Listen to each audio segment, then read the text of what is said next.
At natapos na po yung inquest. Mayroong dumating po na prosecutor from the Department of Justice at nagsagawa po.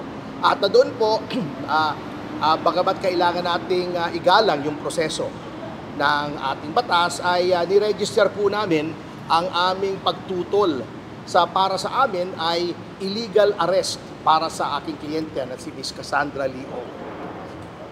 Ang kaso po, sir? Ang kinaso po ay obstruction of justice at harboring a fugitive di umano. Maraming dapat iklaro rito sa kasong ito kasi puro fake news po ang mga pinapakalat, lalong-lalo na po si Senator Risa Ontiveros. Alam nyo, sa 10 sinabi ni Senator Risa, 11 mali eh.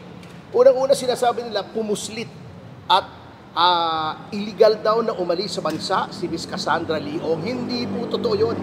Bakit illegal? May passport po si Cassandra Leong. Siya po ay walang hold departure order ng kahit anong korte. Wala pong legal impediment para siya ay makaalis ng bansa.